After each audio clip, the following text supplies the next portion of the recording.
I would describe UK maybe 10, 20 years ago as a very entrepreneurial business environment. Do you think collectively they've become less risk-taking, or do you think entrepreneurs have left? The entrepreneurs have become more risk averse. Is there something that you're a bit worried about personally? Getting a deal done right now is very hard. We had Brexit, we had pandemic, we had sort of war starting. What do you think it is about the physicist's brain that lends itself well to finance-based jobs? I don't think being successful in business is about being very good with numbers. I mean, it helps. Pedro, nice to chat to you. Good afternoon. Good afternoon. Right, could you introduce yourself to me and the rest of the world? All right, well, good afternoon. My name is Pedro Tavares. I founded and run a company called Altima Per Capital. What we do, I mean, as a business, we will help medium-sized and smaller businesses to raise financing. Yeah, that's the elevator pitch. Okay, I love that. Nice, short and sweet. How long have you been doing this job for? It's been going on for 8, 9 years now, so it's fairly well established. Interesting market conditions, as you probably know. It seems like every year there's some shock that comes along. Still around, still doing business. So yeah, quite happy with the way things are. Yeah, okay. I mean, you mentioned like the times that we're in at the moment. Is there something that you're optimistic about in this certainty, and is there something that you're a bit worried about personally? Well, I was optimistic the first couple of rounds, but it seems like every year that starts with a whole lot of optimism, and then by the time we get to February, March, something's gone totally out of the rails. So look, I mean, hopefully next year that will happen. But there's no, in terms of business conditions becoming a bit more benign and a little bit easier for smaller businesses like ours. I think we need to be realistic. We might be in for a continued rough ride. Yeah. How, if you don't mind me asking, how long has this rough ride been going on for?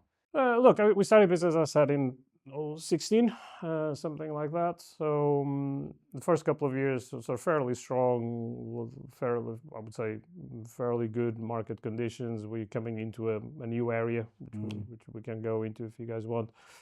Starting to, I would say, punch above our weight in terms of what we were able to do. Then I think we had Brexit, we had pandemic, we had sort of war starting, we had sort of weird stuff going on elsewhere in the world. So it's been for the last 4 or 5 years, it's been very, very uncertain. I think that's the word that gets bandied around a lot, but I think there's a reason for that. It makes it very difficult if you're trying to run a business. It makes it very difficult to plan. It makes it very difficult to think a little bit further ahead of how you might want to shape things, how you might hire or shape your team, and what kind of business areas you might want to jump into.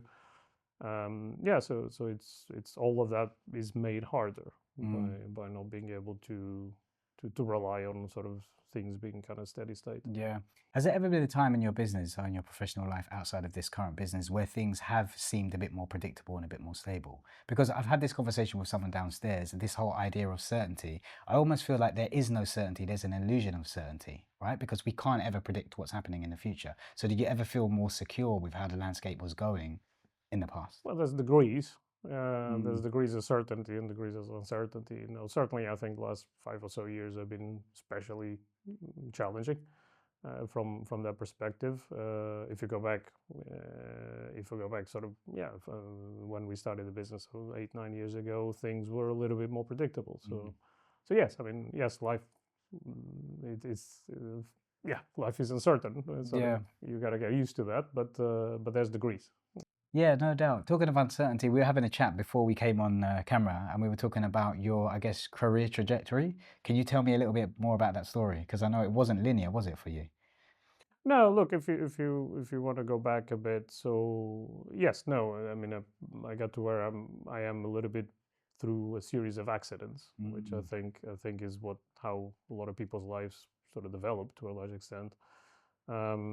But as if I go back quite a few years, and initially I started my professional life as a physicist, Very much the way I thought about my future life at the time was the typical scientific career path where you get a degree and then you get a PhD and then you do a postdoc piece of work somewhere and then you do another one somewhere else until you get a job teaching or doing some research somewhere. As it turns out, it didn't quite go that way. When I was finishing my doctorate, I became aware that that finance, so investment banks were hiring mathematicians and physicists to do Okay. modeling and pricing of complex products. I thought that was hilarious that I could work in a bank. I thought it was Yeah. really funny. I decided to go on a couple of interviews and see what happened. Just for fun, just out of curiosity. Not just out of literally out of curiosity. I mean, I knew nothing about finance. I knew nothing about what banks, other than the obvious stuff of how banks work or did. Certainly not about investment banks. So it was largely out of curiosity. Somehow they gave me a job, which was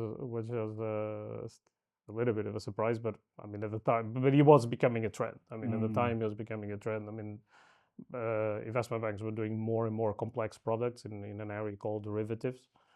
And you didn't need people that could do a little bit of maths and a little bit of software to be able to put together the modeling to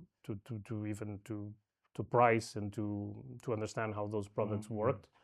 And that's how me and a lot of other people coming from that kind of background ended up in banking. I went on sort of that became sort of I was reasonably successful in that career path, but at some point, I mean, after a little bit after the financial crisis, which was again another difficult, uncertain period in life, as it happens, I also thought I had enough of working for very large organizations and being sort of in that kind of very political, very prescripted kind of setting. That coincided with some changes in the market that created a business opportunity. I thought there was something that could be done outside as a new business, outside of a big organization. Again, it was a bit accidental. It all started with bumping into someone else in the road that used to be a colleague, and there wasn't at the time was starting to was doing different things and starting a conversation and becoming aware of things. And okay, maybe this is an interesting thing to have a go at. And at some point when I was leaving a job, I decided that's the time was right. Put a business together, brought a couple of people in to build a bit of a team, and he went on from there. And as a business, we've been, I would say, reasonably successful. With the fact that I think I keep getting told that if you're alive after 4 or 5 years, that's remarkably successful. It doesn't always feel like that, to be completely honest. I think probably building a business is the hardest thing I've ever tried doing. The hardest thing ever? Like even inside of professionally, personal? yeah, professionally for sure. Yeah, because relationships can be hard. Yeah, it can be hard, but it's a different kind of hard. Yeah. So yeah, professionally is very it's very interesting, but also I would say very challenging, and I can understand that it's difficult to keep going. Yeah, quite often. Yeah. What do you think it is about the physicist's brain that lends itself well to finance-based jobs? Well, there's a lot of numbers, right? Right. So that's what it comes down to. I mean, it helps to have a sort of a numerical mindset and to be able to do some basic calculations and some basic maths. So that's sort of quite a natural fit. Was that something you always leaned towards when you were younger? Like, what was your interest when you were younger? When you were in university, college? Yeah, electronics and physics and that kind of thing. I always like to sort of build stuff and make stuff, and so in a way, software and computing sort of plugs into that because you can sort of write a few lines on a screen and somehow stuff happens. So that's quite it's a bit of an upgrade from Lego. But that's always been a bit of a driver, I suppose. Yeah. Did your parents or people around you see that in you from a young age? Difficult to say. Yeah, I mean, I should probably ask them. Yeah, you could possibly ask them, yes. Yeah. Maybe they have a longer answer to that. Yeah, no, I'm always curious because sometimes I wonder if people's paths are set, right? Because you said you went to that job curiously, to work in finance, but it was quite evident that it already matched your skill set that you were obviously quite good at. You made a joke about not knowing why you got the job, but you obviously got the job. No, because they were looking for people like me. I mean, Right. Okay. that's I mean, and that's if I think if, at any point in life, if you're making a shift in the kinds of things you do, it does help Yeah. to hit on an area or a field of activity which is growing, obviously, Yeah. and there's more of a demand for people than there are people that are already prepared to do that. They're already trained to do that kind of thing. Yeah. So I suppose the time was right for something like that to happen. Yeah. Yeah, talking of shifts, you mentioned that you left your work and you started up a business. Was that the first time? Was that your first entrepreneurial journey almost? No, I tried to do that the previous time I left the job, but didn't quite work out. I sort of I kept looking for a job as well, and of course when you look at sort of, I mean, finance jobs, as you probably know, pay well. So if you look, okay, I can try to do this and may work or may not work, or I can just go on another job and you'll always be fine. I took that route. I took the easy route. So what I did when I did set up a business is I decided I was not going to look for a job, quite cautiously. Yeah. To make sure that I wasn't going to be tempted by the easier route again. Yeah. So no plan B. Yeah, you do need to sort of put the blinkers on and just stick with things for a little while, because it ain't going to be easy. So you got to put a bit of an if you want to do it, you got to put a bit of an effort in. Yeah. Have you ever had quite a big business-based failure? I mean, not necessarily recently, but in the past, and how have you dealt with that and moved through it? No, not really. I mean, this is my first attempt to build a business, so it hasn't quite failed yet. So I can 5 years, you say? Yeah, so no, a bit longer, sort of 8, 9 years now. Okay. So he hasn't quite failed yet. So in that sense, no. In my career, yes, there've been. I mean, I was at a place called Merrill Lynch during the financial crisis that failed quite spectacularly. But my role in it was, I mean, I was sort of reasonably junior and very little of a say on what the business did in sort of larger scale. So a bit of a stretch to say I take the blame for that. Yeah. So no, I suppose not. But yeah, just give me a chance and I'll get there. Yeah. I'll come back to you in a couple of years and have a chat. Come back to it a couple of years. I may have a different story. Yeah. Is there anything about your industry at the moment that frustrates you and that you feel they really need to understand and do differently? So that's an interesting question. Look, I mean, from our perspective, our job is to look what do we do as a business. We find people that need financing. We find people that have capital to deploy. We put them together. We try to help them do business together. That's in simple terms. That's what we do as a business. So sort of match people that have funding with people that need funding in a way. Getting a deal done right now is very hard because there's a lot of there's regulatory obstacles to doing it. There are, because it is going back to what we were talking about in the beginning, life and business life in particular is very uncertain at the moment. There's a lot of reasons not to go ahead. So the world has become a lot more risk averse, I think, than it was maybe 10 years ago, something like that. Especially in the UK. I mean, the UK, I think, is a particular case of that, which used to be, I would describe the UK maybe 10, 20 years ago as a very entrepreneurial, risk-taking business environment. And now it feels very different now. And part of the reasons what we were talking in the beginning, I mean, there's been year after year of sort of shocks to the system. Right.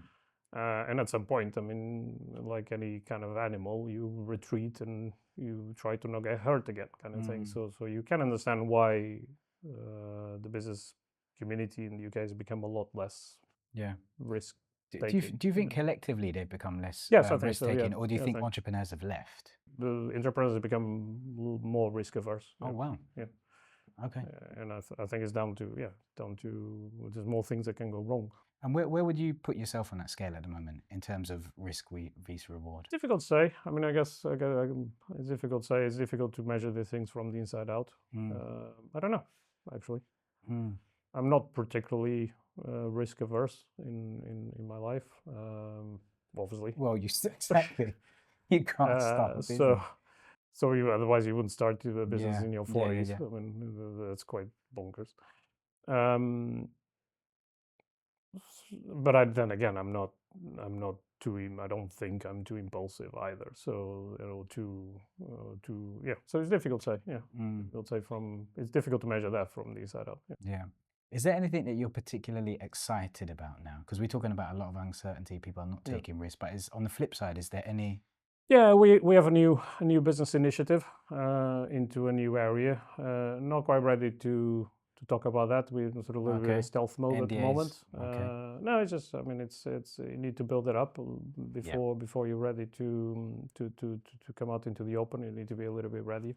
But that's I think that's extremely exciting. It's a new area. I think it builds on things that happened in the past that worked very well in the market. I think it has the potential to really change a certain aspect of the financial world if we and others that are doing what we're trying to do are successful.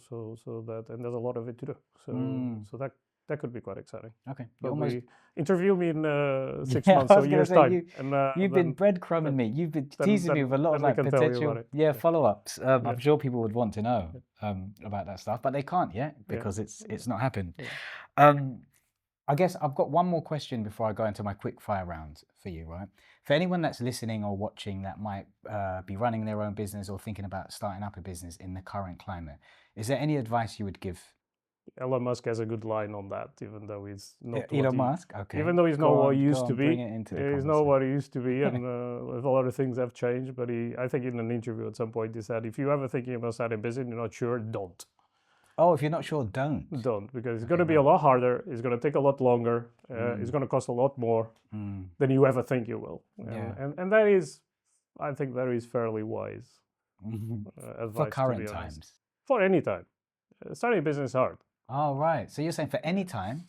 Just don't. If you have any thoughts, 100% if you're not 100% decided that this is what you're going to be doing, yeah, just don't. And you were 100% when you made that pivot, right? Yeah, as 100% as you get. Yeah.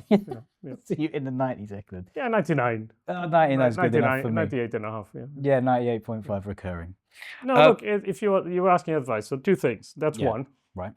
And the other one, you don't want to jump off a cliff, right? And you can't. Another big entrepreneur said at one point, you can only connect the dots looking backwards. You can connect the dots looking forward, right?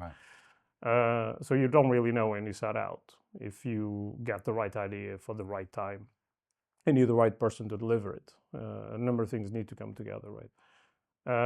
So don't jump off a cliff. That's the other thing. I mean, set yourself some goals, some milestones. So that you 3 months in, 6 months in, 12 months in, you can measure that you heading in the right direction. Yeah. If someone doesn't have a physicist brain like yours, right, or someone that isn't that good with numbers, what advice would you give those? A lot of successful business people that weren't physicists before, so I don't think that's a prerequisite. Met. Yeah. But generally, like if someone isn't very good with numbers or they struggle on that side of things. Look, you don't need to be. I don't think being successful in business is about being very good with numbers. I mean, it helps because there's a few things you do need to. I mean, if anything, I mean, cash flow. Making sure that probably going to help. Yeah, that understanding cash flow helps. Yeah. But so if you're not very good with numbers, partner up with someone that is, because it is an important survival skill. But I don't think you strictly need to be a great mathematician to put together a business. It may not even help potentially. Yeah. Okay. Well, on that note, I'm going to run straight to our game of this or that. So I'm going to hit you with 15 very quick questions. You've got 2 options on each question. Don't overthink it. Just hit me with what feels the most relevant or resonates with you. Risk or reward? Risk. Cash flow or compound growth? Cash flow. Bull market or bear resilience? Bull market. Early bird or late closer? Late closer. Instinct or data? Data. Diversify or double down? Double down is probably safer. Old money wisdom or new money hustle? New money hustle. Play to win or play not to lose? Play to win. Tesla or Rolex? Tesla. Final one, boardroom. Not into jewelry. Yeah, okay. Controversial. Last one, boardroom or backroom? Boardroom. Perfect. Thank you, Pedro, for putting Well, up with thank me. you. Really appreciate the Cheers. conversation. Cheers. Thanks. And It's a good luck with pleasure. everything.